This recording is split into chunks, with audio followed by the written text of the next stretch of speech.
What is up, guys? Welcome on back to TK's Garage. I saw your comments. I saw it after we dropped the video yesterday. Oh, TK, the Supreme Court didn't do anything. You don't know what you're talking about. This other guy that does, things on the side and might have a smog shop says it is BS. Oh, yeah? Well, okay. This is the Supreme Court decision right here. And after we get back from the intro and our wonderful words from our sponsor, we're going to get directly into it. So, yeah, roll it.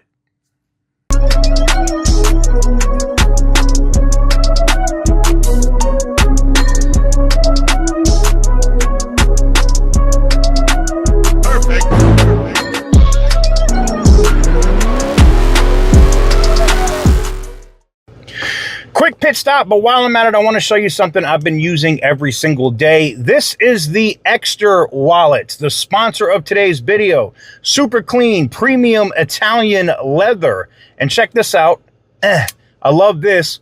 Pop my cards out. I can get my cat card. I can do whatever I need to do. Cards pop out with one hand. I don't have to go digging around when I get to a gas pump or go somewhere to pay for something. It's as simple as pushing a button, and I love that. This slim one right here holds up to 14 cards and cash without feeling like I'm carrying a brick in my pocket. Way better than carrying the bulky wallet I used to carry. Tell me about it. And it has a really cool feature called the tracker card, which I'll show you right here. When you lose your wallet, if it's under the seat, you left it at the bar, wherever it's at, it syncs right up to Apple Find My iPhone. Or Android. If you use the app, you can go either or. It's just one of these upgrades in daily life without you even realizing it. Durable, slim, smart. This thing checks all the boxes. Whether you're organizing, downsizing, or just ready to ditch that busted wallet, this is the right move. Right now, Extra is running a 4th of July promo, 44% off site-wide through July 14th. And if you use my code, TK's Garage, you get an extra 10% off on top. Hit the link in the description and upgrade your everyday carry. You won't go back. So welcome on back to TK's Garage. This is the official Supreme Court decision right here. And instead of me just throwing it up here on the screen, what I'll probably do is I'm going to link it in the description down below so you can read along if you want, or go read the whole thing yourself. Now, this is for the October term of 2024, and this is when that case came. It was decided June 20th, which would be yesterday, of 2025. They argued it on April 23rd of 2025, and it's Diamond Alternative Energy, LLC, ETAL, versus the Environmental Protection Agency, ETAL. Under the Clean Air Act, the Environmental Protection Agency approved California regulations that require automakers to manufacture more electric vehicles and fewer gasoline-powered vehicles, right? With a goal of decreasing emissions from liquid fuels. The regulations require automakers to limit average greenhouse gas emissions across their vehicle fleets and manufacture a certain percentage of electric vehicles. Several producers of fuel, such as gasoline and ethanol, sued the EPA in the D.C. Circuit, arguing that the EPA lacked authority to approve the California regulations because they target global climate change rather than local California air quality problems as required by the Clean Air Act. They were really smart how they argued that then. They submitted standing declarations explaining that California's regulation depressed demand for liquid fuel by requiring vehicles that use less or no liquid fuel, causing the fuel producers monetary injury. California's own estimates indicated the regulations would cause substantial reductions in demand for gasoline, exceeding 1 billion in 2020 and increasing to over 10 billion in 2030. EPA did not challenge the fuel producers' standing in the D.C. Circuit. California, as well as other states adopting California's regulations, intervened to defend the EPA's approval. So basically, EPA was like, yeah, we're not defending that. Like, we knew it was wrong. but the states that wanted to go along with the CARB bullshit did. California argued that fuel producers lack standing because automobile manufacturers would not change course if EPA's decision were vacated, giving the surging consumer demand for electric vehicles. That's wrong. That's absolutely wrong. The D.C. Circuit held that fuel producers lacked Article 3 standing, finding they failed to establish that automakers would likely respond to invalidation of regulations by producing fewer electric vehicles and more gasoline-powered vehicles. The fuel producers have Article 3 standing to challenge the EPA's approval of the California regulations.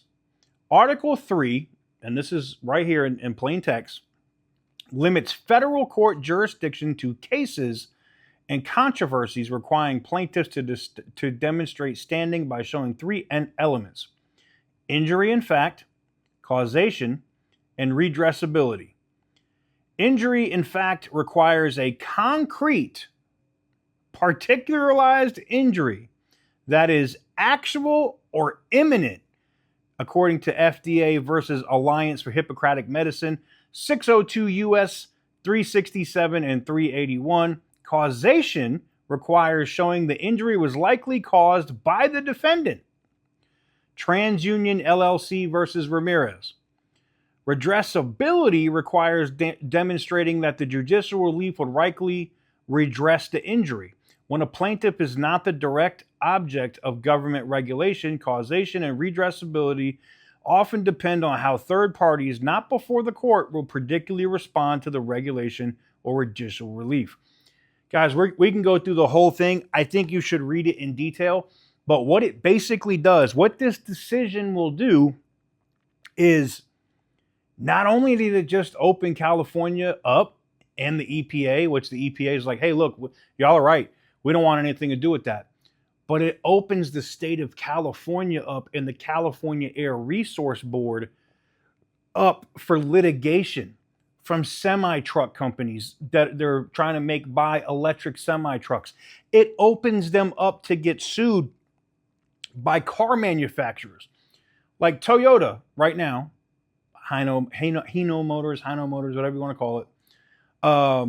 Stellantis, they're trying to hold to this BS settlement agreement. Other manufacturers, they could all sue the state of California now, saying that this crap is ridiculous, excessive, and put a stop to it. The California Air Resource Board has so many fires, they've lost so many employees, they've lost so many people at the top, and they're out of money.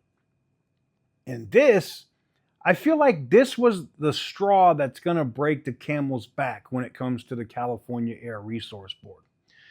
And the reason why I feel that way is you don't have any money. Now the Supreme Court has just opened you up for litigation out the wazoo. The state doesn't have any money. You don't have any wins here. You don't. You're a high school football team trying to play against the Super Bowl champion NFL squad. It's not going to happen. You're going to get run over. And I really think you should read it. I went through and read this whole thing last night. And Kavanaugh delivered the opinion, and I read the whole issue. And basically, by them giving standing to the fuel producers, remember those refineries that are closing? Giving them the standing as fuel producers has now opened the state of California up to semi-trucks, semi-truck builders, auto manufacturers, all kinds of stuff. And California can be like, oh, well, we're harmless. We just no, you set these regulations. That's what you did. These weren't like laws that are on the books. You arbitrarily just applied for these waivers and set these regulations. Doesn't look good for California. Doesn't look good for CARB. But let me know what you guys think in the comment section down below. Give the video a big thumbs up if you like what I do. Hit the subscribe button if you haven't already. And again, major shout out to our sponsors today, Exter, with these dope wallets. Like I said, and a lot of people are like, oh, he's just posting shill stuff now. I actually use this every day. I don't promote stuff that I don't use. Anyways, thank you guys very much for watching. I truly appreciate it. And as always, stay petty, my friends.